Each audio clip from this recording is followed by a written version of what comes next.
हाँ जी, नमस्कार।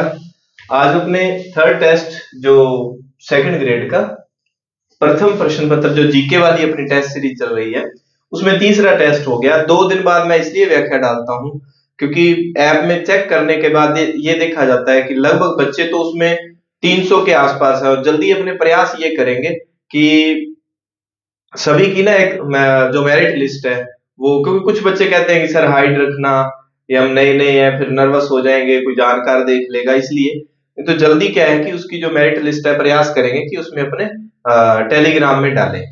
और दूसरी बात, उसी दिन मैं इसलिए व्याख्या नहीं करता क्योंकि बहुत सारे बच्चे 1 या 2 दिन के गैप से वो टेस्ट देते हैं। थोड़ी सी 2-3 बातें हैं, जल्दी व्याख्या शुरू कर देंगे।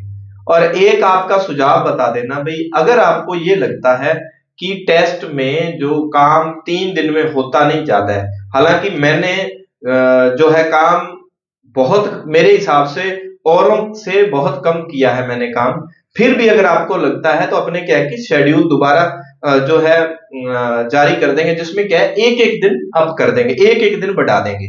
मान लो उसमें आपके 22, 23 या 18 जितने भी टेस्ट हैं, तो उसमें बस एक एक दिन बढ़ाने से वो 15-18 दिन बढ़ जाएंगे।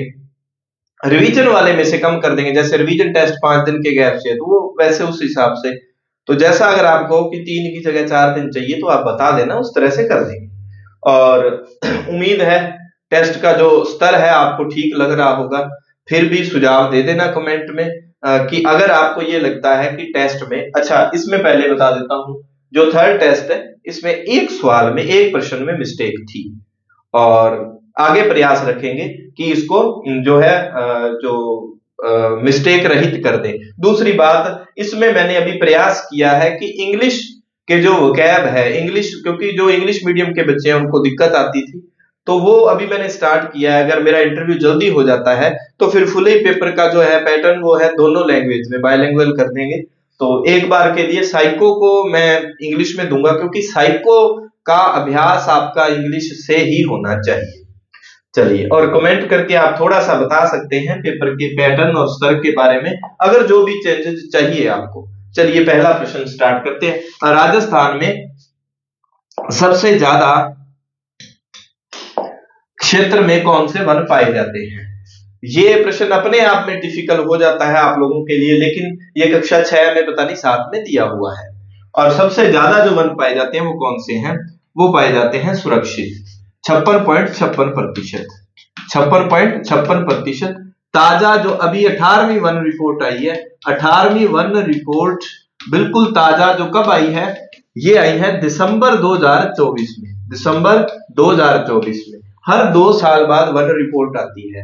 अब ये करंट का प्रश्न भी, क्योंकि दिसंबर माह का आंकड़े अपन दिए हुए थे और वनस्पति अपने टॉपिक लगता है, तो ताजा वन रिपोर्ट वाले आंकड़े अपने मैं टेस्ट के माध्यम से आपको वैसे ही याद करवा दूंगा। तो सबसे ज्यादा ये है। अब इन पे क्या क्या प्रश्न बन सकते हैं? सुरक्षित वन राज्य में सबसे ज्यादा कहां, सर्वाधिक सुरक्षित वन सर्वाधिक कहां पाए जाते हैं? सुरक्षित वन सर्वाधिक पाए जाते हैं 12 में। आरक्षित वन 2 नंबर, 1 नंबर पर ये है, 2 नंबर पर लगभग 36-37% के आसपास है, ये उदयपुर में सबसे ज्यादा पाए जाते हैं, ठीक है, उदयपुर में। और तीसरे नंबर पे अवर्गीकृत वन आ जाते हैं। तो इनके बारे में आपको ये याद रखना है। और ताजा रिपोर्ट के अनुसार क्या क्या आंकड़े हमें याद करने हैं वो सारे मैं आपको बता दूंगा। भारत वन रिपोर्ट 2023, कौन सी रिपोर्ट थी ये? 18वीं रिपोर्ट थी, 18वीं रिपोर्ट थी। इसके अनुसार राजस्थान में वनावरण है। देखिए, एक शब्द है वनावरण, यानी कि फॉरेस्ट एरिया, ठीक है, और एक होता है वृक्षावरण। क्या होता है? वृक्षावरण, यानी कि ट्रीज, ट्री वाला। अब इसमें फर्क क्या होता है, पहले हमने इसको समझना है। वनावरण शब्द आए तो 1 हेक्टेयर क्षेत्र में जो फैला होता है, मतलब काफी लंबी दूरी तक जो फैला होता है, आप ये मान लेंगे लगभग 4 बीघे के आसपास, जो हमारी सामान्य इकाई होती है राजस्थान में। पंजाबी च आप किले कहने हैं, 1 किला 2 किले, बागड़ी कल्चर च बिघे कितना बिघा है ना, तो वो लगभग 4 के आसपास, 3.5 से 4 के बीच 1 हेक्टेयर में जो होते हैं, इतने बीघे होते हैं। अब उतने एरिया में अगर वृक्ष एक साथ खड़े हैं, पेड़, तो उस एरिया को कहा जाता है वनावरण। और अगर 1 हेक्टेयर से कम है, 1 हेक्टेयर से कम में अगर है पेड़, तो उस एरिया को कहा जाता है, फॉरेस्ट डिपार्टमेंट की जो शब्दावली में, उसको वृक्षावरण एरिया कहा जाता है। हमें सारे याद रखने हैं। अब पर्यावरण व वन नीति आई थी एक, पर्यावरण व प्रथम पर्यावरण व वन नीति कब आई थी जी? ये आई थी 2010 में। इस नीति के तहत 20% भाग पर, राज्य के 20% भाग पर क्या है, वन या वृक्ष होने चाहिए। इस बात को अच्छे से सुन लेना। राज्य की प्रथम पर्यावरण व वन नीति के अनुसार 2010 में जो आई थी, उसके अनुसार राज्य के 20% भाग पर वन होने चाहिए। लेकिन इसको अपन थोड़ा सा चेंज कर लेते हैं। ये कर लो, कहां लिखूं, यही लिख लेते हैं। लेकिन वर्तमान में 9.60% भाग पर 9.60% वन है। ठीक है, 9.60% भाग पर वन है। वन नीति के अनुसार होने कितने चाहिए? 20%। है कितने? ये बिल्कुल ताजा आंकड़ा है, जो 18वीं रिपोर्ट है उसके अनुसार 9.60%। अब उसमें भी क्या है कि राजस्थान में जो 9.60% भाग पर वन है, एरिया अगर है कुल एरिया तो 32,869 है। 32,869 वर्ग किलोमीटर जो राजस्थान का क्षेत्रफल है, 3,42,239। तो 3,42,000 है, तो 3 लाख का 30,000 क्या हो जाएगा? लगभग 10% हो जाएगा। तो ये 9.60% है। 32,869 वर्ग किलोमीटर पर राजस्थान में वन है, पेड़ पौधे लगे हुए हैं। ठीक है, इतनी बात क्लियर। उसमें से उन पूरे जो एरिया होता है वन, उसको 3 भागों में बांट दिया जाता है। एक पार्ट को कहते हैं वनावरण, एक को कहते हैं वृक्षावरण, और तीसरे को कह देते हैं झाड़ी, झाड़ियां जो होती है। ठीक है, अन्य जो झाड़ियां, कंटीली झाड़ी जो भी। वनावरण कितने प्रतिशत भाग पर है?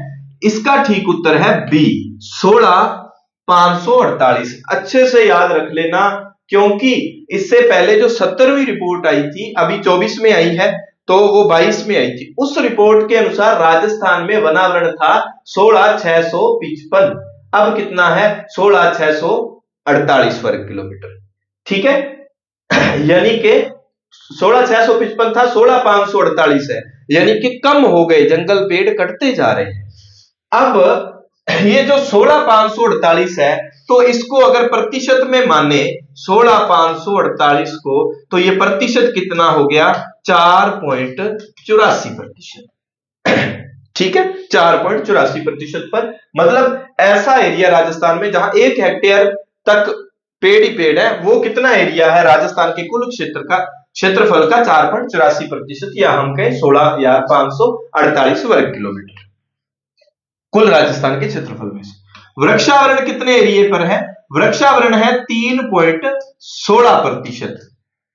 16 इसमें डालेंगे तो ये 5 हो जाएगा, 5 और 3 8, यानी कि वनावरण और वृक्षावरण दोनों, ध्यान रखना, वन प्लस वृक्ष वाला एरिया कितना है?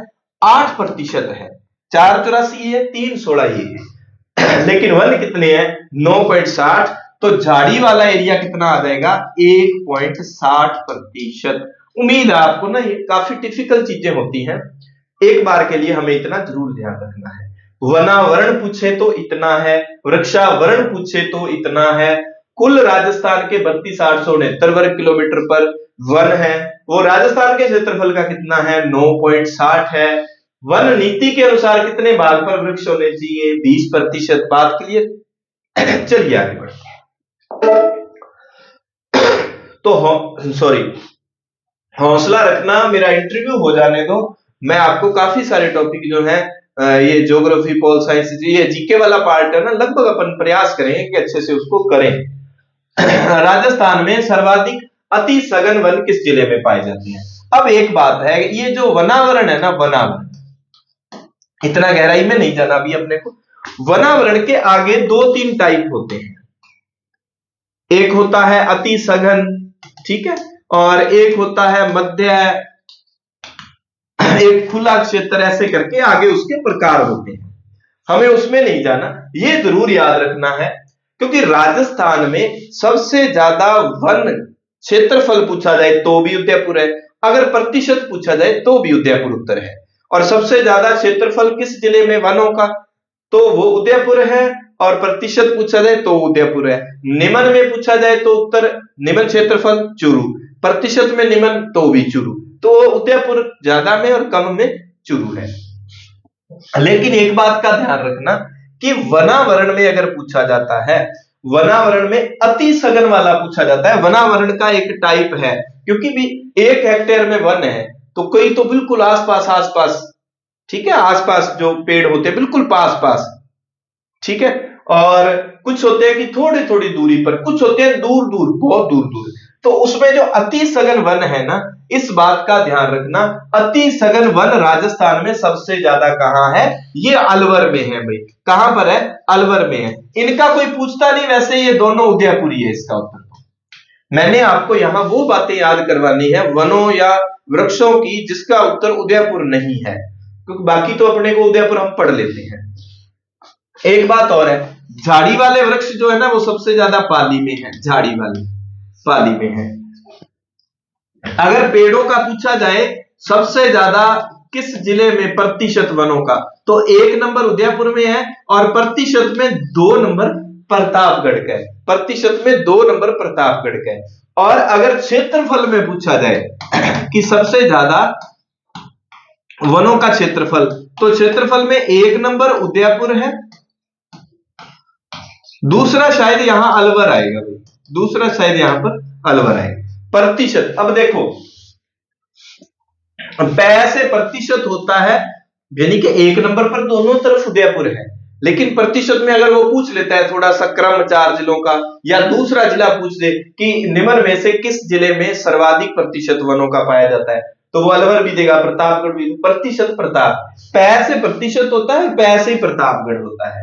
और क्षेत्रफल अल फल, तो ये फल अल, तो दूसरा जिला जरूर याद रखना है, पहला तो सबको याद रह जाता है, ठीक है।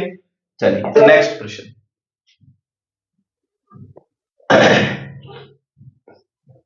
बीड़ से संबंधित, अब एक बात का ध्यान रखना, एक शब्द है बीहड़, क्या है, बीहड़, व्हाइट वाला ले लेते हैं ना। एक शब्द है बीहड़, बीहड़ तो आपको पता है वो कोटा धौलपुर वो वाला इलाका, उत्खात भूमि जिसको हम कहते हैं, उत्खात भूमि, वो कहां, चंबल नदी पर, वो इलाका आ गया। इसमें है निकाल दो, तो बीड़ क्या होती है, ये जो चारागाह भूमि होती है, ये बीकानेर और उसके आसपास के जिलों में है, तो बीकानेर के आसपास का और कोई जिला नहीं यहां पर, तो बीकानेर उसके आसपास का, ये चूरू वाले हो सकते हैं, नीचे बाड़मेर वाला हो सकता है, जो भी बीकानेर के आसपास वाले जो जिले हैं उनमें सर्वाधिक ये कहां, बीकानेर इसका ठीक उत्तर रहता है। नेक्स्ट प्रश्न, ये सूची दी हुई है, और ये प्रश्न आया हुआ था, किसमें आया था, जो पुस्तकालय वाला पेपर हुआ था भाई, लाइब्रेरियन वाला पेपर हुआ था, आरपीएससी का लास्ट पेपर था जो। इस पेपर से मैंने, एक बात और है, मैं जो है, मैं कई बार मैं मेरी मेहनत की प्रशंसा करता हूं, वो इसलिए करता हूं कि मेरे पास वो टाइम पास वाला नहीं, मैं लेटेस्ट पेपर भी देखता हूं। आरपीएससी का लास्ट पेपर जो हुआ था मैंने उसको देखा, पुस्तकालय और ईओआरओ बिल्कुल लास्ट में हुआ, तो ईओआरओ में साइकोलॉजी नहीं है, तो साइको का जो लास्ट पेपर हम देखते हैं तो लाइब्रेरियन वाला हो जाता है। फिर मैं एनसीईआरटी की किताबें भी देखता हूं, तो दोनों चीजें मिला के आपको फैक्ट रूप में उसमें दी जाती हैं, और वो भी इतने कम शुल्क में।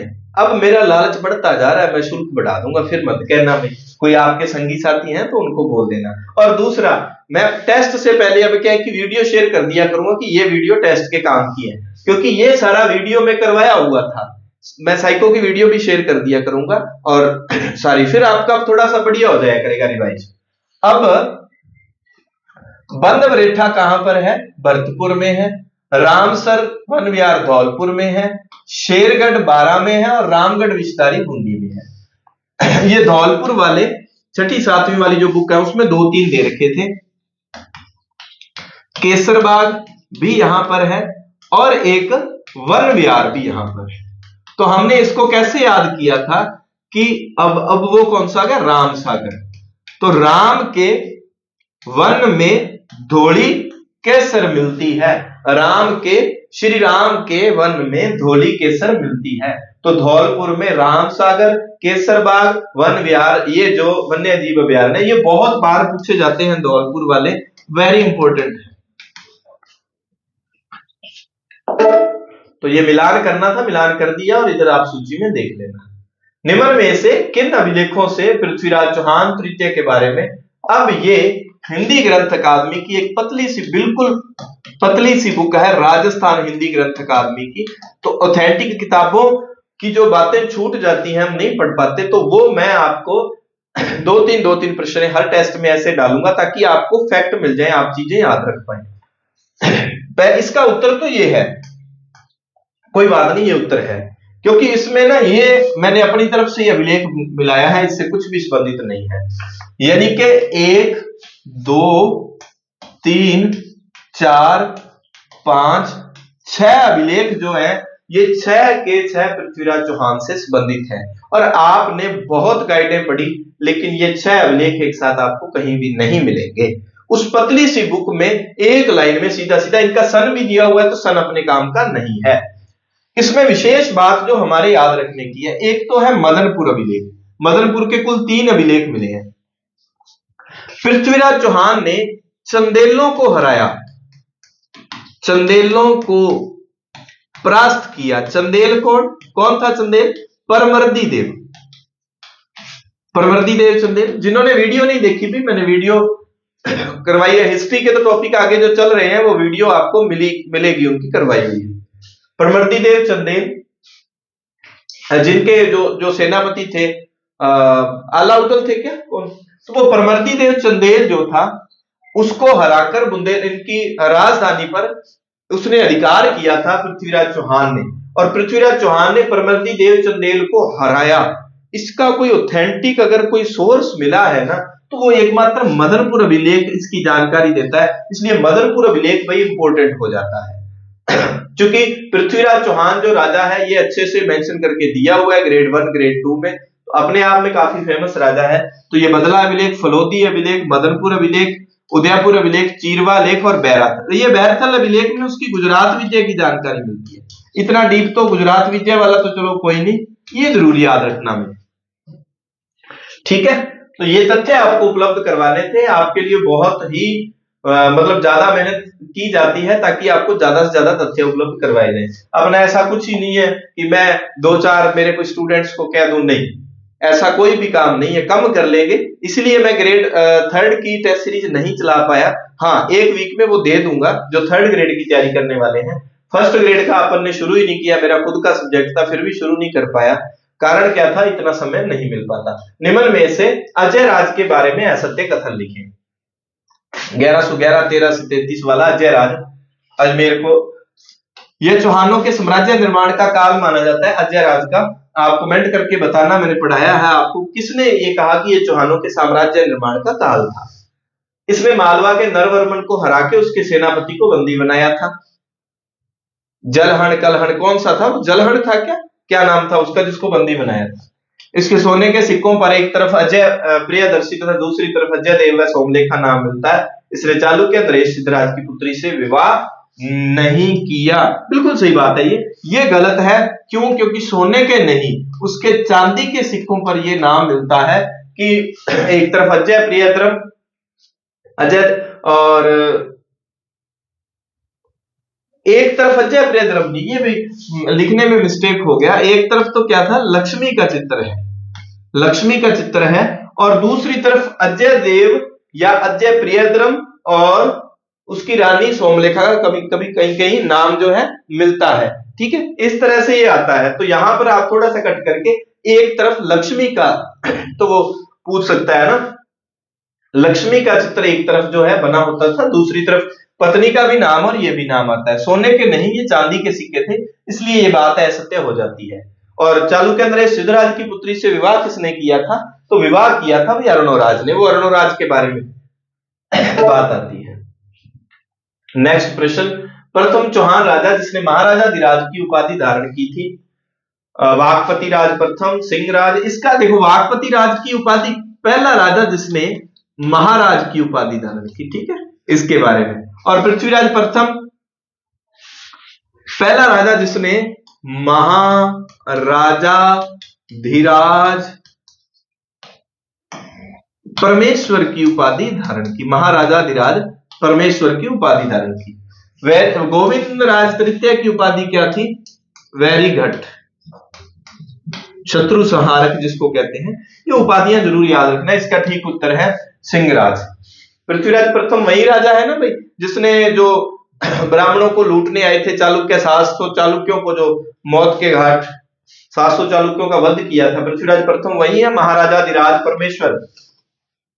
ये जरूर याद रखना उपाधियों से संबंधित जो बातें हैं।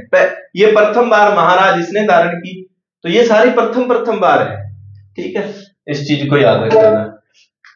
तो भाई बेईमानी छोड़ते हुए कई बच्चों को टेस्ट सीरीज से बड़ा लाभ मिल रहा है, तो और उनको ये हो जाता है कि चलो बिल्कुल सर आप आरपीएससी के पैटर्न पर, मेरे को पर्सनली मैसेज आते हैं, उनका शुक्रिया, ठीक है अभी आपको सेट हो रहा है। और फिर ना मजाक में थोड़ा सा खुलने के बाद पता है क्या कहते हैं, सर मन तो करता है बता दें साथियों को, फिर सर कंपटीशन बढ़ जाएगा, आप बताते ही। ये मत किया करो भाई ना, थोड़ा सा बता दिया करो। शेयर वेयर वाला आपने करना बिल्कुल ही छोड़ दिया, आपकी मर्जी है, कोई लगा दिया करो। अगर आपको लगता है कि मैं मेहनत कर रहा हूं और सही दिशा में चल रही है, तो वो टेस्ट के बारे में बताया करो और स्टेटस वगैरह लगा लिया करो। और व्याख्या में आपको देखो कितनी चीजें मिल जाती है। ये व्याख्या आपको सीधी दी जा सकती है। अब बहुत सारे बच्चे कहेंगे सर आप फलान टेस्ट सीरीज में हमें व्याख्या दी जाती है। देखो एक तो मैं चीजें आपको बोल के ट्रिकली चीजें याद करवा देता हूं, और कोई भी बात मुझे पता है कि आपकी असमंजस है, जो शंका कहां पर है, उसका समाधान बोल के हो जाता है। तो एक वीडियो के माध्यम से मेरे को लगता है, क्योंकि मैं थोड़ा बेस्ट से बेस्ट, बेहतर से बेहतरीन करने का प्रयास कर रहा हूं। फिर भी जैसा आपका सुझाव होगा। दिल्ली पर अधिकार करने वाला प्रथम राजा विक्रयराज चतुर्थ था। इसने उद्योतन सूर्य के बहने कहने पर एकादशी के दिन पशुवध पर रोक लगाई। इसकी तुलना कालिदास व भवभूति से की जाती है। दिल्ली शिवालिक स्तंभ लेख किसका है? तो इसका ठीक उत्तर ये हो जाएगा, क्यों? क्योंकि ये जिनवदर सूरी था शायद, है ना, जिनवदर सूरी, ठीक है। और उद्योतन सूरी कौन था? आज भाई पड़ोस में मैरिज है, ठीक है। उद्योतन का समय वत्सराज के समय हुआ है। उद्योतन सूरी कुवलयमाला ग्रंथ जिसने लिखा था वत्सराज के समय था ये। आवाज आ रही है क्या आपको? थोड़ा सा भाई आप थोड़ा सा मैनेज कर लेना। अब ये प्रश्न में, ये प्रश्न जो है ये डिलीट कर दिया जाता है संतवीर सर की जो कमेटी है उसके द्वारा। क्यों किया जाता है अब मैं आपको बताऊं। यहां पर ना जो अपना जो टेस्ट था ना, वहां उसने अरुणोराज कर रखा था। जब हम भाई एआई से इसको करवाते हैं ना, एआई से जब टाइप करवाया जाता है, एआई बड़ा बदमाश मेरे को लगता है, बदमाशी करता है। क्यों? यहां पर मैंने अप्रगांगा लिखा था, उसने अरुणोराज कर दिया। यहां पर मैंने पृथ्वीराज प्रथम लिखा हुआ था। बताता हूं इसका ठीक उत्तर एडीबीसी क्यों बनाया था। क्योंकि एक नंबर पे गोविंद राज राजा आ जाता है और 2 नंबर पे जो राजा था वो था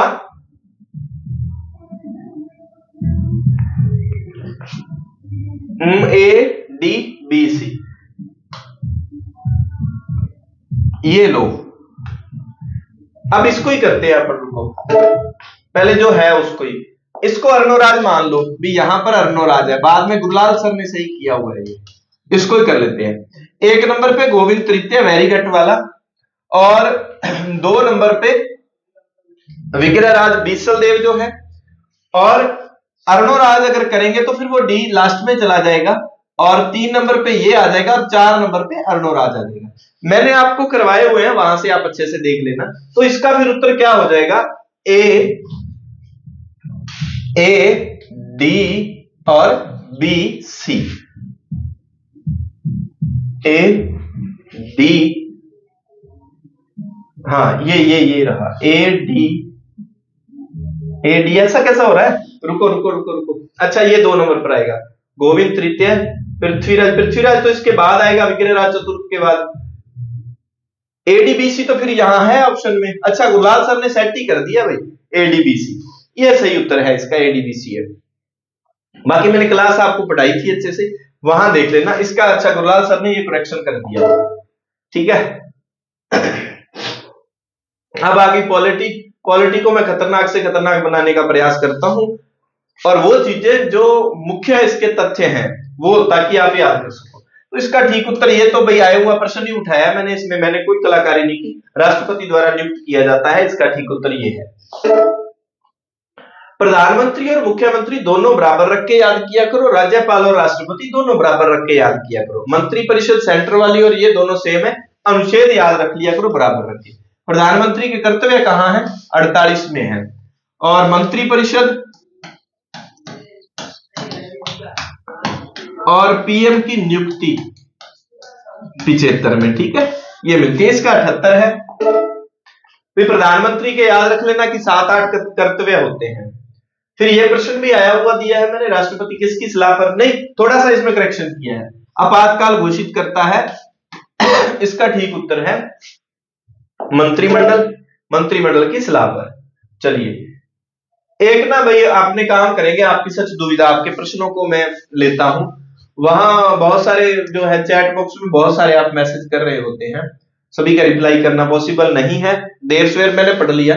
एक आपकी मेजर जो समस्या आ रही थी कि सर 5 नंबर पे, अब 5वां ऑप्शन ना हटा देंगे, क्योंकि ऐप में ये टेक्निकल इशू है, ऐप की दिक्कत है। ये क्लास प्लस का ऐप लगभग लोगों के पास वही होता है।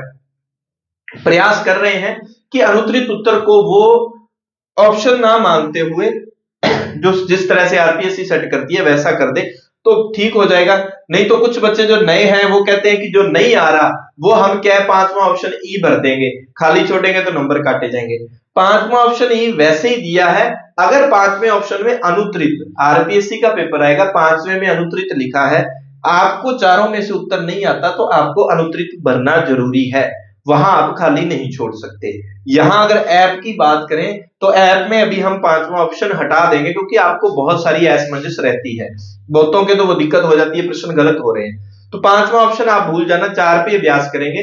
और लास्ट में मैं आपको प्रयास करेंगे अपने, जल्दी जैसे इंटरव्यू हो जाता है तो मैं वो अपने ऑफलाइन जो टेस्ट लेंगे, जो नजदीक वाले बच्चे हैं वो तो आएंगे, तो तब आपका अभ्यास करवा देंगे और मैं आपको चीजें वीडियो के माध्यम से बताता रहूंगा, अनुत्तरित वाली चीजें। तो अच्छा ये प्रश्न है मंत्रिपरिषद सामूहिक रूप से लोकसभा के प्रति उत्तरदायी है, अनुच्छेद कौन सा है? 75(3). मंत्रियों की शपथ 75(4). मंत्री राष्ट्रपति के प्रसाद पर्यंत पद धारण करेंगे, ये गलत है। क्यों? क्योंकि ये राष्ट्रपति के प्रसाद पर्यंत वाली बात जो है ना, ये 75(2) में लिखी हुई है। 75(2) में, 1 में क्या है? पीएम की नियुक्ति। अभी ये काम करते हैं, यहां मैं आपको एक बात याद करवाता हूं, 1 मिनट रुको। राजस्थान पॉलिटी वाला प्रश्न आने दो। ये रहा मंत्रिपरिषद सामूहिक रूप से विधानसभा 164(2), ठीक है, 164(2) है। ये लो, एक काम करना आप, इधर तो हम लिख देते हैं पीएम को, ठीक है, इधर लिख देते हैं सीएम को। इंक्लूड है साथ में मंत्रिपरिषद, दोनों ही तरफ मंत्रिपरिषद इंक्लूड है। ये 75 से, अनुच्छेद 75 से शुरू होता है, इसका काम अनुच्छेद 164 से शुरू होता है, सीएम के, राजस्थान के सीएम का। अब 75(1) कहता है प्रधानमंत्री पीएम की नियुक्ति की बात करता है, और 164 क्या करता है? सीएम की नियुक्ति, प्लस यहां जो है ना प्रसाद पर्यंत वाला शब्द कि अन्य मंत्री और ये उसके राज्यपाल के प्रसाद पर्यंत करेंगे, तो ये 164(1) में ही है। लेकिन यहां पर क्या है, प्रसाद पर्यंत वाली बात जो है ना वो 2 में चलेगी, प्रसाद पर्यंत वाली बात 2 में चलेगी, ठीक है। फिर आओ 3 पर। मंत्रिपरिषद सामूहिक रूप से लोकसभा के प्रति उत्तरदायी है। 3 नंबर में यह बात है। मंत्रियों की शर्त अनुच्छेद 4 में है, 75 4 में। अब आप ध्यान रखना, यहां पर 75 3 में जो बात है ना, 75 3 में, अब देखो प्रसाद पर्यंत वाली यहां पर 2 में है, 75 और 164 अच्छे से याद रख लेना। प्रसाद पर्यंत 2 में है, ठीक है, यहां 1 में है। अब 75 3 में जो बात है लोकसभा के प्रति उत्तरदायित्व की बात है, ठीक है, 75 3 में, 75 3 में, और वही बात यहां पर क्या हो जाएगी 164 2 में। तो राजस्थान वाला एक एक अनुच्छेद पीछे आता रहेगा। जैसे केंद्रीय मंत्रिपरिषद के मंत्रियों की शर्त 75 4 में है शर्त, और यहां पर यह चीज कहां हो जाएगी 164 3 में, 164 3 में। इस तरह से आपने याद रख लेना। अब आगे जो है सारी बातें इसी तरह होंगी, इधर एक एक अनुच्छेद कम हो जाएगा, तो कोशिश करना इस तरह से याद रखने की। आप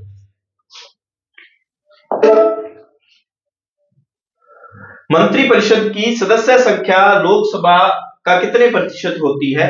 तो ये आसान सा ही प्रश्न है, 15% होती है। अफ्रीका महाद्वीप कौन सी नदी, अफ्रीका महाद्वीप की कौन सी नदी मकर रेखा को 2 बार पार करती है? हाँ जी, हाँ जी, कौन सी नदी मकर रेखा को 2 बार पार करती है? अब एक बात है, जब हम विश्व को बनाते हैं, यहां पर भूमध्य रेखा है, भूमध्य सागर है, ठीक है, भूमध्य सागर है, इधर अटलांटिक महासागर है, ऐसे अटलांटिक महासागर, अटलांटिक महासागर, भूमध्य सागर, यहां पर वो जिब्राल्टर जल संधि है जिसको इंग्लिश में कहते हैं की ऑफ मेडिटेरियन सी, की ऑफ मेडिटेरियन सी, यानी कि भूमध्य सागर की कुंजी, जिब्राल्टर जल संधि को कहा जाता है। अटलांटिक महासागर से भूमध्य सागर का जो रास्ता है वो जिब्राल्टर जल संधि है, ठीक है। और इस तरह से यहां करके यूराल पर्वत, इधर यूरोप महाद्वीप है, और इधर जो भूमध्य सागर के नीचे है यहां पर अफ्रीका महाद्वीप है, ठीक है जी, अफ्रीका महाद्वीप बना हुआ है। और इधर दोनों तरफ जो है उत्तरी अमेरिका और दक्षिण अमेरिका है, यूरोप के इस तरफ एशिया महाद्वीप है, ठीक है। अफ्रीका महाद्वीप जो है इसकी हम बात कर रहे हैं, ये कह रहा है मकर रेखा को कौन सी नदी 2 बार पार कर रही है? आपको पता है बीच बीच में भूमध्य रेखा, फिर नीचे नीचे मकर रेखा। अब भूमध्य रेखा को 2 बार अगर पूछा जाए प्रश्न, भूमध्य रेखा को 2 बार,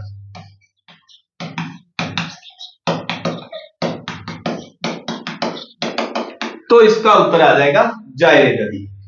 जायरे नदी को कांगो नदी भी कहा जाता है, जायरे नदी को कांगो नदी भी कहा जाता है। और जायरे की बात हम अगर करें तो इसको अफ्रीका का हाईवे भी कहा जाता है ना, जारे।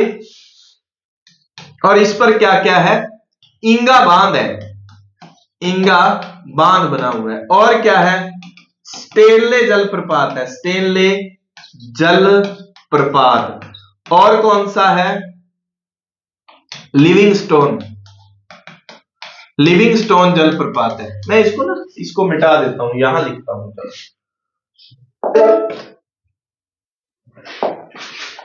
पहले अपने लेते हैं जायरे नदी। जायरे नदी को हम कांगो नदी भी कह सकते हैं। इसकी विशेष बात क्या क्या है, यह भूमध्य रेखा को 2 बार पार करती है, भूमध्य 2 बार पार करेगी, ये 2 बार पार करेगी ये। और दूसरी बात इसकी, मध्य अफ्रीका का इसको हाईवे भी कहा जाता है, हाईवे। तीसरी बात इसकी जायरे नदी की, तीसरी बात इस पर इंगा बांध बना हुआ है, इंगा बांध बना हुआ है। चौथी बात इसकी, इस पर स्टेनले जलप्रपात, और लिविंगस्टोन, लिविंगस्टोन, ये ट्रिक से याद करवाऊंगा आपको। अभी जलप्रपात बने हुए हैं, स्टेनले और लिविंगस्टोन जलप्रपात बने हुए हैं। और बात इसकी क्या है, मुख्य मुख्य यही हो गया, और सबसे बड़ी नदी है। इसका आप लोगों ने ऑब्जेक्शन किया था पहले, ये बताता हूं। अब आपने ध्यान रखना है, कोई व्यक्ति है, ठीक है, इंगा बिंगा ये तो आप वैसे ही याद रख लेना नाम। कोई व्यक्ति है तो वो क्या है, मध्य हाईवे में खड़ा है, ठीक है, मध्य हाईवे में कोई व्यक्ति है, हाईवे के मध्य में खड़ा है, हाईवे जो जाता है ना उसके मध्य में जाके खड़ा हो गया। हाईवे मध्य मतलब मध्य रेखा को 2 बार पार करती है। तो दूसरा उसको कहेगा जा रे नल्ले, ठीक है, जा रे नल्ले, ठीक है। तू क्या है, अगर बड़ा आदमी बनना है ना, अगर बड़ा आदमी बनना है तो क्या है, अपना लिविंग स्टाइल बदल लो भाई, अपना लिविंग स्टाइल यानी कि रहने का तरीका बदल लो, लिविंग स्टाइल बदल लो। जा रे नल्ले मध्य हाईवे में खड़ा है, ठीक है, बड़ा आदमी यानी कि बड़ी नदी, लिविंग स्टाइल नल्ले स्टेनले जलप्रपात, मध्य भूमध्य रेखा को 2 बार पार करती है, अफ्रीका का मध्य अफ्रीका का हाईवे भी इसको कहा जाता है। ये सारी बातें जायरे कांगो नदी के बारे में अगर पूछी जाती है तो इनमें से पूछी जाएगी। चलिए ठीक है, और फिर बात आ जाती है, इसका ठीक उत्तर है लिम्पोपो नदी। ठीक उत्तर क्या है, लिम्पोपो। जाम्बो जी की कृपा से विक्टोरिया महारानी बनी थी, जाम्बो जी की कृपा से विक्टोरिया महारानी बनी थी, विक्टोरिया जलप्रपात। अब एक काम करना आप, एक है विक्टोरिया झील, ठीक है, विक्टोरिया झील, एक है ताना झील। विक्टोरिया जलप्रपात का संबंध किस नदी से है, जाम्बेजी नदी से है। लेकिन अगर पूछा जाए नील नदी, नील नदी विक्टोरिया झील से, अब नील नदी जो है ना,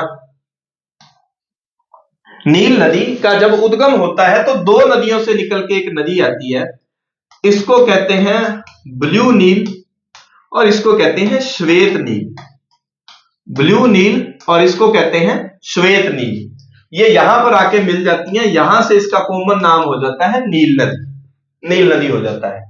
तो नील नदी कौन सी नदी झील से निकलती है, विक्टोरिया झील से निकलती है भाई, विक्टोरिया झील से निकलती है। इधर ताना झील से, इधर श्वेत नील कहते हैं, इसको ब्लू नील कहते हैं। यानी कि विक्टोरिया झील का संबंध किससे है, नील नदी से है, लेकिन विक्टोरिया जलप्रपात जाम्बेजी नदी पर बना हुआ है। आप निश्चिंत रहो, अगर किसी को ये महाद्वीप महासागर ये याद करने मुश्किल है ना, अच्छा है मेरा इसमें मेरी पकड़ इसमें ठीक है, तो मैं आपको जो है इसको विस्तृत रूप से तब करवा दूंगा। एक बार जितना जितना प्रश्नोत्तरी के माध्यम से करवाऊं उसको याद रख लेना। नाइजर की बात आपको याद करवा दूं, इसको तेल नदी कहा जाता है, तेल नदी अफ्रीका की। अंग्रेजी में याद करें तो palm oil, palm oil river, अंग्रेजी में इसको क्या कहा जाता है, पाम ऑयल रिवर। अब आपने याद रखना है कि नाई के पास जाओगे, वो कहता है मेरे जैसा कोई गया कि यार अब उम्र तो होगी कि यार दाढ़ी में बाल व्हाइट आ रहे हैं, सिर में आ रहे हैं, तो बढ़िया नाई का बढ़िया तेल देती हूँ भाई जी, कोई दिक्कत को नहीं, बाल एकदम ब्लैक ब्लैक रेसी है, बढ़िया। तो नाई तेल, इतना याद रखना। जा रे नल्ले मध्य हाईवे में जाके खड़ा हो गया, अपना लिविंग स्टाइल बदल ले, अगर बड़ा आदमी बनना है। देखना एक बात का याद रखना, नील में क्या है, लय छुपा हुआ है, लय, और लंबी में क्या है, लय छुपा हुआ है। विश्व की सबसे बड़ी नदी कौन सी है, विश्व की सबसे बड़ी अगर पूछा जाए तो विश्व की सबसे बड़ी अमेजन है। ये कहां पर है, ये दक्षिणी अमेरिका में है, दक्षिणी अमेरिका में है अमेजन नदी। और नील नदी ये अफ्रीका में है, सबसे लंबी है अफ्रीका में। आप पर्वतमाला जरूर याद रखें, एटलस पर्वतमाला। अब आपको याद करना, क्योंकि उधर आप दक्षिण अमेरिका उधर उधर जाते हैं तो आपको एंडीज पर्वतमाला, एक जगह आपको एटलस पर्वतमाला याद करनी, अफ्रीका में एटलस पर्वतमाला है। अब आपने क्या काम करना है, मुझे आज कमेंट करके ये बताना है, नहीं तो याद कर लेना कि एटलस पर्वतमाला की सबसे ऊंची चोटी कौन सी है, वैसे तो अफ्रीका की सबसे ऊंची चोटी किलिमंजारो है, किलिमंजारो है ना, लेकिन एटलस पर कौन सी है ये याद रख लेना। ठीक है, काफी बातें भाई आपको करवा दी, वीडियो ज्यादा लंबी तो नहीं हो रही, देख ले। ठीक है, ठीक है, आराम से, बस अब 15-1 मिनट में हो जाएगा। विश्व का सबसे बड़ा हीरा अफ्रीका की किस खान से है? अगर देखो सबसे बड़ी खान पूछा जाए, हीरो की सबसे बड़ी खान तो किम्बरले है, लेकिन जो सबसे बड़ा हीरा मिला है वो किस खान से मिला है? वो प्रीमियर खान से मिला है। अच्छा, सवाना क्या है भाई? घास के मैदान। सवाना क्या है? घास के मैदान। एक देखो सवाना है, एक है स्टेपीज, स्टेपीज और सवाना। एक उष्ण कटिबंधीय है, उपोष्ण कटिबंधीय, वो आपने देखना है। जब मैं थोड़ा लास्ट में जो है ना आपको क्लासेस दूंगा तो एक एक महाद्वीप की अच्छे से आपको चीजें याद करवा दूंगा, निश्चिंत रहना। एक बार अपनी तरफ से जितना याद कर सकते ना उतना कर लो। अफ्रीका की सबसे बड़ी नदी कौन सी है? अफ्रीका की सबसे बड़ी नदी कौन सी है? तो ये कांगो है। कांगो को जायरे भी कहते हैं, कांगो को जायरे भी कहा जाता है। नील क्या है? लंबी है। आप बड़ी की बात क्या करोगे? नील की लंबाई ज्यादा है, कांगो कांगो का अपवाह ज्यादा है, चौड़ाई ज्यादा है, मतलब इसका अपवाह ज्यादा है। और अगर आपसे पूछ लिया जाए दक्षिण अफ्रीका की सबसे बड़ी नदी कौन सी है?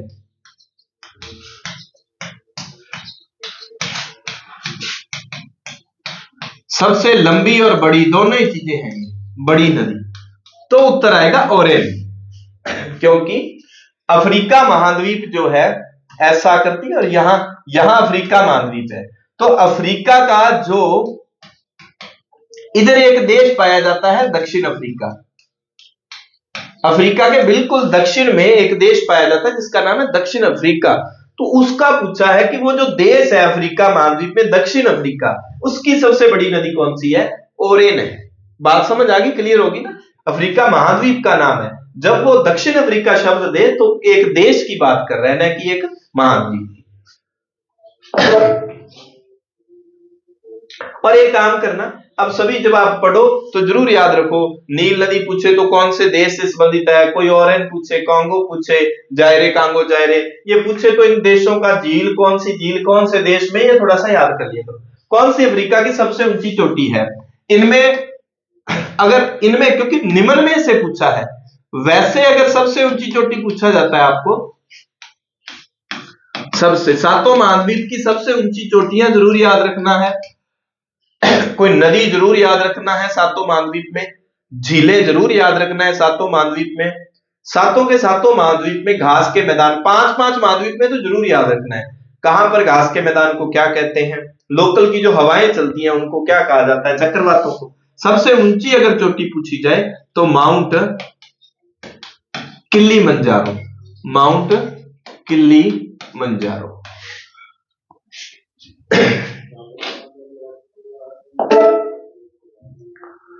मुख्यमंत्री द्वारा त्याग पत्र दिया जाता है, किसको दिया जाता है? आसान प्रश्न है, राज्यपाल को दिया जाता है। अब थोड़ी व्याख्या कम करने की जरूरत पड़ेगी अपने को। किस अनुच्छेद के तहत मंत्रिपरिषद सामूहिक रूप से विधानसभा के प्रति उत्तरदायी है? अब ध्यान रखना, केंद्र की जो मंत्रिपरिषद थी, केंद्र ही है मंत्रिपरिषद, उसको हमने पढ़ा था लोकसभा के प्रति उत्तरदायी, उत्तरदायी। ये कंफ्यूजन वाली बातें सारी मैं पेपर में देता हूं ताकि आप इन चीजों को अच्छे से क्लियर कर लें। वो क्या था, मैंने कहा था राज्य वाली बात है तो 1 माइनस होगा, इसका मतलब यहां पर 75 3 है और यहां पर क्या है 164 2, क्योंकि यहां पर 164 3 में क्या है, 164 3 में जो राज्यपाल शब्द दिलाता है वो है 164। यहां 5 में क्या है, 5 में वेतन और भत्ते हैं, वेतन भत्ते प्रधानमंत्री और मंत्रियों के। और केंद्र में वेतन भत्ते कहां है, वेतन भत्ते कहां पर है, तो वो आ जाएगा 75। यहां 5 है तो 75 6 आ जाएगा। केंद्र में एक ज्यादा है, राज्य में एक कम, राज्य छोटा है तो एक कम करेंगे ना। और एक शब्द आता है 75 5 में, फिर यहां पर क्या है उसमें यह है कि किसी को भी 6 माह लिख दिया, किसी को भी आपको पता है प्रधानमंत्री या मुख्यमंत्री बनाया जा सकता है अगर वो विधानसभा का राज्यसभा का सदस्य नहीं है, पर उसको 6 माह के अंदर अंदर क्या है सदस्यता लेनी होती है। वो बात केंद्र में 75(5) में कही गई है और वही बात राज्य के संदर्भ में अगर बात करें, यही बात राज्य के संदर्भ में, तो कौन, यहां 75(5) है तो राज्य में क्या आ जाएगा 164। बात क्लियर। और एक ऐसे अपने मुख्यमंत्री भी हुए हैं जो कि राज्यसभा के सदस्य थे ही नहीं, है ना, और विधानसभा राज्यसभा के फिर 6 माह के अंदर अंदर उन्होंने सदस्यता ली थी, एक ऐसे अपने मुख्यमंत्री बने हैं। उम्मीद है ये चीजें क्लियर होंगी। मंत्रिपरिषद की न्यूनतम सदस्य संख्या मुख्यमंत्री सहित कितनी होती है 12, 11 + 1। यहां पर सीधी संख्या पूछी गई है, प्रतिशत पूछे तो उत्तर 15 आता है, इस बात का ध्यान रखना।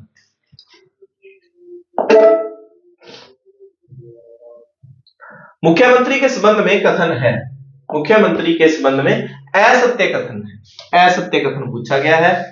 राष्ट्रीय विकास परिषद के सदस्य होते हैं, राज्य आयोजना बोर्ड के अध्यक्ष होते हैं, क्षेत्रीय परिषदों के अध्यक्ष नहीं उपाध्यक्ष होते हैं। क्या होते हैं, क्षेत्रीय परिषदों के उपाध्यक्ष होते हैं। नेक्स्ट प्रश्न, राज्य के मुख्यमंत्री जो विधानसभा अध्यक्ष तथा राज्य वित्त आयोग के अध्यक्ष रहे, ये कौन थे, हीरालाल देवपुरा है, हीरालाल देवपुरा, हीरालाल देवपुरा ही है भाई। और ये 3 बार मुख्यमंत्री बने थे भाई, 3 बार सीएम बने और एक भी बार अपना कार्यकाल नहीं पूरा करवा सके। हरिदेव जोशी की विशेष बात है, एक हाथ कटा हुआ था इनका एक हाथ कटा हुआ था। जगन्नाथ पहाड़िया की ये है, ये क्या है, विधानसभा के सदस्य नहीं थे, सदस्य नहीं, और रूल जो है वो उसके तहत ये 6 माह में इन्होंने फिर सदस्यता ली थी। और एक इनकी विशेष बात, राज्य में पूर्णतः जो शराबबंदी लागू की थी, शराबबंदी, वो कौन थे, जगन्नाथ पहाड़िया थे। जसनाथ जी के बारे में अब देखना, ये सारी वीडियो आपको बताई हुई है, ठीक है, अच्छे से। आर्ट एंड कल्चर की सभी वीडियो की जल्दी प्लेलिस्ट बना दूंगा, उनको देख लेना। ये मत सोचना रीड के लिए, मैंने 6 से 10 की किताबों का मैटर करवाया है, अच्छे से रट लो। एक आध 2-4 को 2 या 1-2 प्रश्न बाहर चले जाएंगे Rajasthan art and culture history में, बहुत ज्यादा डीपली पढ़ोगे तो जाके सही होंगे, अन्यथा 1-2 के अलावा जो कॉमन मैटर है 6 से 10 में, वो तो याद हो जाना चाहिए ना। टेस्टों में नई बातें होंगी तो मैं आपको डाल डाल के तथ्य याद करवा दूंगा, वो वीडियो को आप रट लें। इसका ठीक उत्तर है ये। तो उन्होंने कतरिया सर में नहीं, उन्होंने कहां तपस्या की थी, गोरखमलिया में, ठीक है, इसका ठीक उत्तर ये है। अब ये सारी चीजें आर्ट एंड कल्चर का वो वीडियो में मैंने बहुत अच्छे से करवाया हुआ है। इसका ठीक उत्तर है रामदास जी, उनको रट लो भाई, किसी भी तरह से रटने की जरूरत नहीं है, इतनी अच्छी ट्रिक्स से आपको बताया हुआ है। राजस्थान रीट वाले बच्चे जानते हैं, Rajasthan art and culture history वाला जो टॉपिक है ना, भूलोगे नहीं आप, एक बार वीडियो देख लो। मुगल सम्राट अकबर द्वारा किस संत को 1585 में फतेहपुर सीकरी आमंत्रित किया गया था, संत दादू जी थे। और चितावनी नामक ग्रंथ का संबंध किस संत से है, ये संत पीपा जी हैं। और एक बात का ध्यान रखना, बाड़मेर में एक जगह पड़ती है भाई, वो बताओ, वहां पर इनका मंदिर भी बना हुआ है संत पीपा जी का। और जो पंजाबी कम्युनिटी के बच्चे हैं उनको बता दूं, संत धन्ना जी और पीपा जी के शब्द गुरु ग्रंथ साहिब में भी मिलते हैं। अपने गुरु ग्रंथ साहब अपना क्या, सबका ही गुरु है भाई, जो भी धार्मिक ग्रंथ है सबके लिए खुले होते हैं। तो संत पीपा जी के 2 शब्द मिलते हैं उसमें, धन्ना जी के भी, ठीक है। तो ये संत पीपा जी जो है, बाड़मेर में इनका मंदिर मिलता है। आप वो स्थान बताएं मुझे, और मैंने वो वीडियो में अच्छे से आपको बताया हुआ है। ये प्रश्न जो है, ये वीडियो में सीधे सीधे करवाए थे, वहीं से उठाए हुए मेरे पास बने हुए प्रश्न थे, अच्छे स्तरीय प्रश्न थे, इसलिए मैंने सोचा दोबारा याद करूं। और संत हरिदास जी, हरि सिंह, हरि सिंह ऐसे याद करना है, हरि सिंह, हरि सिंह, हरि सिंह। तो सिंहथल में हरी। अगर ये आ जाए ना सेट, तो ये देखो 2 एक ही वाले में था 2, और बी का 4 संत, और रैन दरिया। पंजाबी में तो याद कर लेना उन्हें, ठीक है। दरिया वांगू अखियां रैन भरियां, दरिया रैन दरी रैन दरी रैन, ऐसे करके आप याद कर सकते हैं। 3 खेड़ापा 3, तो रामदास जी खड़े हैं, राम खड़ा। शाहपुरा जो राम के चरणों में आ गया, वो भाई पूरा एकदम इस संसार सागर की नैया से पार हो जाता है। राम के चरणों में आ जाओ, पूरा शाह बना दिया जाएगा आपको, फुल अमीर हो जाओगे, पूरा शाह। राम के चरणों में आ गए तो पूरा शाह बन जाओगे। अब ये यहां पर मैंने इंग्लिश वाली जो चीजें हैं वो लगाई हैं। कोहलबर्ग के सिद्धांत के अनुसार नैतिक विकास का कौन सा स्तर कानून व्यवस्था अभिविन्यास से जुड़ा हुआ है? Law and order orientation.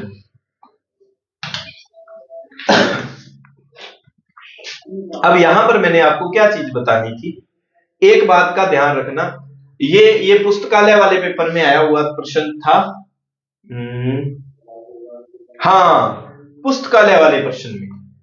अब जब हिंदी में हम पढ़ते हैं नैतिक स्तर, पूर्व नैतिक, नैतिक और उत्तर नैतिक, हम नैतिक सिद्धांत पढ़ते हैं तो नैतिक शब्द आते हैं।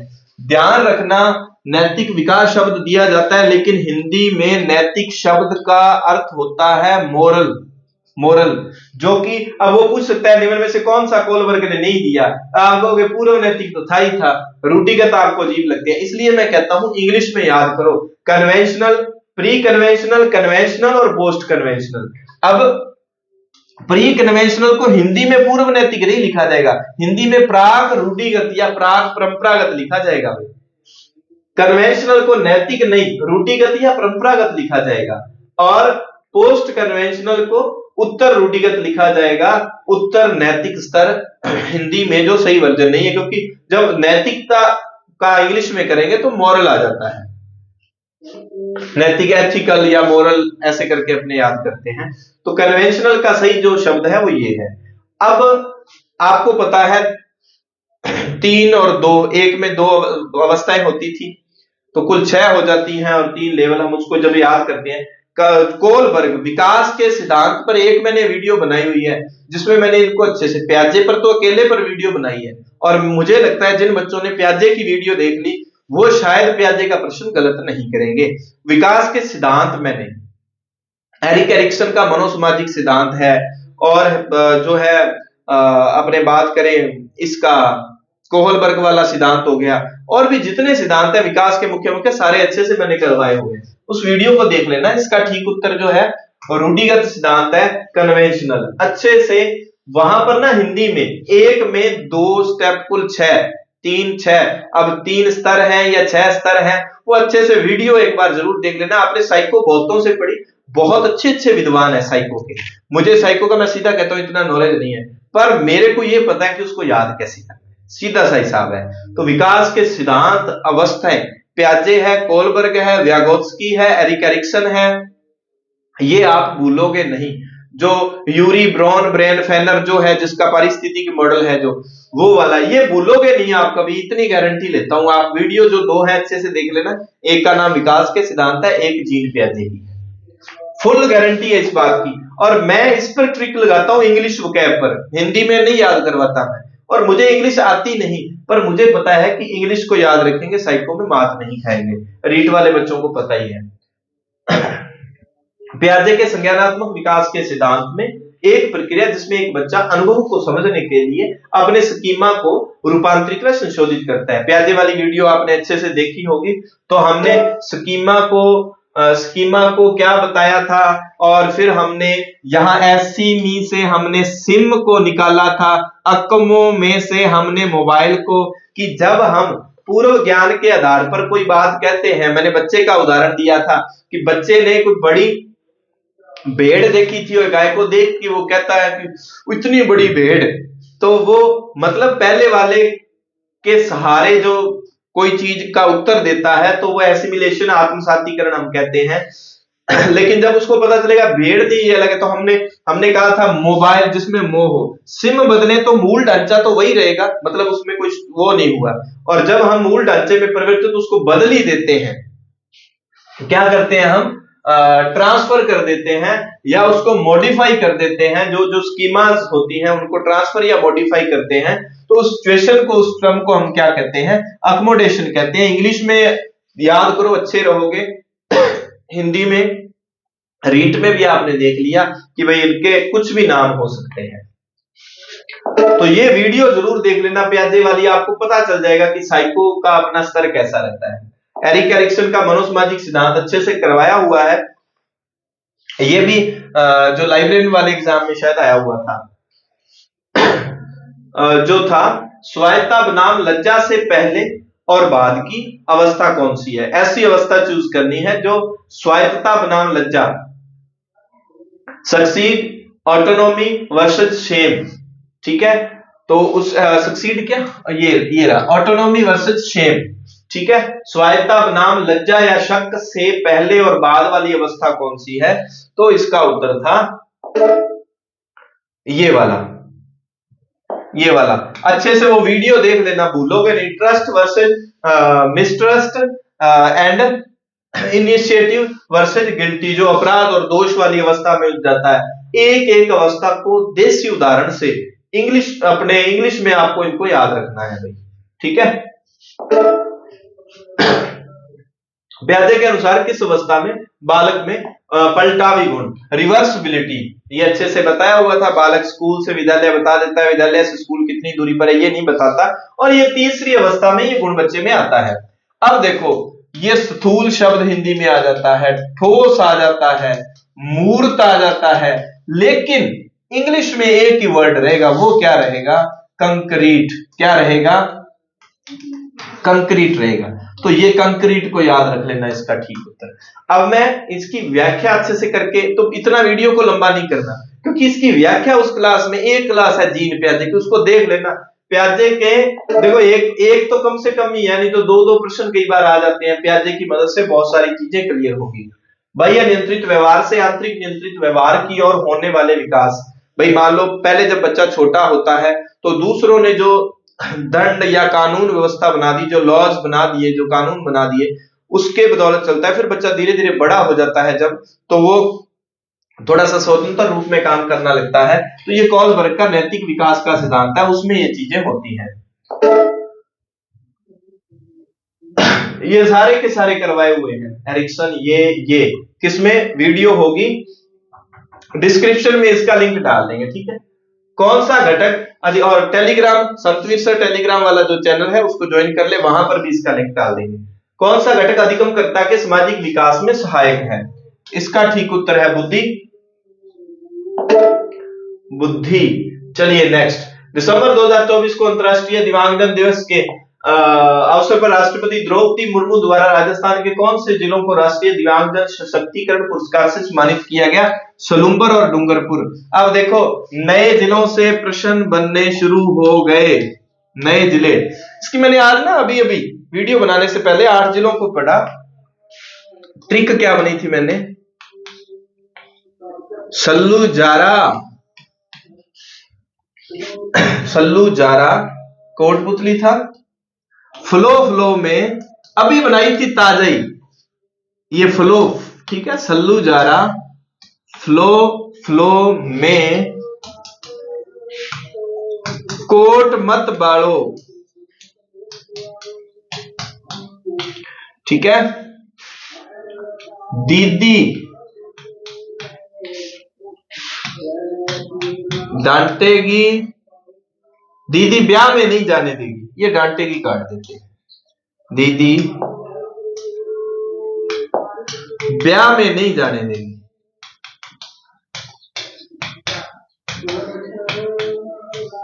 ये लो, ये नए जिलों की ट्रिक है भाई। नए जिलों की क्या है, ट्रिक है।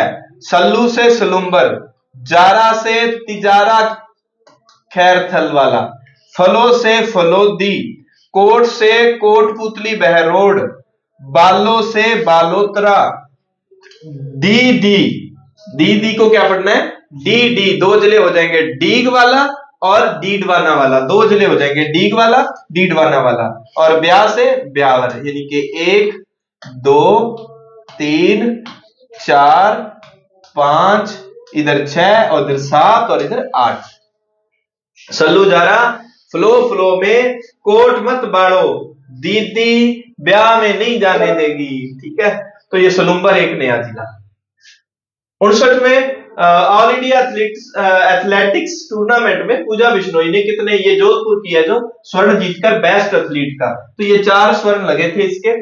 विराट कोहली वाला जो फाउंडेशन है उसमें ये प्रैक्टिस करती है, जोधपुर की है। हाल ही में राजस्थान भाषा का पुरस्कार किसे प्रदान किया गया? मुक्त मणिराज को। आप कमेंट करके ये बताएं इनकी पुस्तक कौन सी थी, किस किताब के लिए, किस रचना के लिए इनको दिया गया।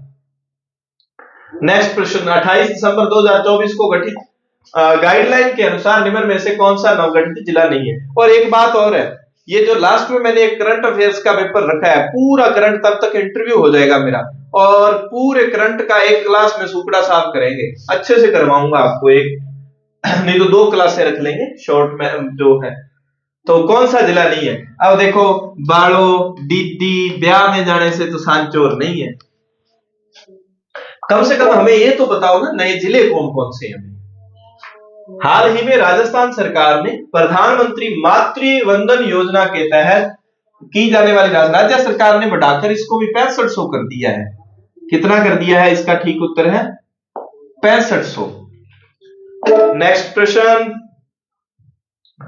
निम्न में से किन जिलों में विकास प्राधिकरण के गठन को मंजूरी दी गई है? इसका ठीक, ये दिसंबर 2024 का करंट अफेयर है, उसमें से है, यानी कि जनवरी वाली क्रोनोलॉजी में, क्योंकि क्रोनोलॉजी पे जनवरी लिखा है मतलब उसमें दिसंबर के आंकड़े हैं, फरवरी लिखा है तो उसमें जनवरी के आंकड़े हैं। केंद्र सरकार ने हाल ही में राजस्थान में कितने केंद्रीय विद्यालय, और वैसे तो टोटल 28 केंद्रीय विद्यालय खुलने की बात की है, जिसमें राजस्थान में 9 केंद्रीय विद्यालय खुलेंगे, जिसमें एक गंगानगर जिले, अपने गंगानगर जिले में भी है। हाल ही में किसे शिक्षा विकास के लिए भारत गौरव पुरस्कार, नेशनल यूनिवर्सिटी भी है, नेशनल हॉस्पिटल भी है जयपुर में, बहुत बड़ा, मैं गया था इसको देख के भी आया, उनको यूनिवर्सिटी, हॉस्पिटल सब कुछ ही है। तो उनके जो मालिक है संदीप बख्शी, उनको दिया गया है, डॉक्टर संदीप बख्शी को। कौन सा लोक देवता अर्जुन सुरजन के साथ संघर्ष में वीर गति को, तो बोलिए गोगा जी महाराज की जय हो। तो गोगा जी थे अर्जुन सुरजन को, इनके साथ संघर्ष में वीर गति को। निरंजनी संप्रदाय, ये देखो आजकल ऐसे प्रश्न आते हैं, मैं बड़ी खुशी हुई थी मुझे ये प्रश्न बना के, और गुरलाल सर को भी ये बहुत पसंद आया था प्रश्न। निरंजनी संप्रदाय के संस्थापक संत निरंजन जी थे, निष्कलंकी संप्रदाय के संस्थापक माव जी थे, डूंगरपुर वाले। अब आपको ये तय करना था कि कौन सा इसमें कथन है, और मुझे खुशी है कि ज्यादा बच्चों का अगर ये गलत हुआ होगा तो। वैसे अगर ये आप ये माने, अगर पेपर हॉल में ये प्रश्न मिलता है तो आप ये, आपको बड़ा टफ लगेगा। साधारण बातें अगर वो आपसे पूछता है निरंजनी संप्रदाय के संस्थापक कौन है, ऑप्शन दे देंगे निरंजन जी, हरिदास जी, और बहुत सारी बातें, 2-3 और होंगे। तब आप बड़े शानदार तरीके से हरिदास जी इसका उत्तर कर देंगे कि निरंजनी संप्रदाय, हरिदास जी ने अलख निरंजन 2 पुस्तकें लिखी थी इन्होंने, काफी कुछ वो चीजें याद रह जाती हैं। लेकिन जब इस तरह से वो परोस के दे दिया जाता है फिर आपकी बैंड बज जाती है। तो पहला कथन गलत है, निरंजनी संप्रदाय संत निरंजन ने नहीं, ये हरिदास जी ने चलाया था। सालर वृक्ष, ये भी वनस्पति वाली मैंने वीडियो साला लवर आपको बताया था। तो अलवर, जिन ऑप्शन में 4-4 जिले एक साथ दिए जाते हैं, तो अलवर मैंने अकेला इसलिए डाला है कि आपको ध्यान में रह जाए कि अलवर। नेक्स्ट प्रश्न, किन वनों को मानसूनी वन कहा जाता है? इसमें कुछ बच्चों का डाउट था, ये तो सीधा ही 7वीं क्लास की बुक में लिखा हुआ है। उष्ण कटिबंधीय शुष्क जो पतझड़ वन है उनको मानसूनी वन भी कहा जाता है। राजस्थान में संयुक्त वन प्रबंधन कार्यक्रम कब प्रारंभ हुआ? ये 1991 उत्तर है। अभी लास्ट प्रश्न हम करते हैं और वो है 18वीं राजस्थान वन रिपोर्ट के अनुसार कौन से जिले में वन क्षेत्रफल में सर्वाधिक वृद्धि? अगर पूछा जाए सर्वाधिक कमी कहां पर आई है, सर्वाधिक कमी, कहां पर आई है? वो 12 में, वही 12 जहां पर संरक्षित जो है, संरक्षित वन सबसे ज्यादा पाए जाते हैं।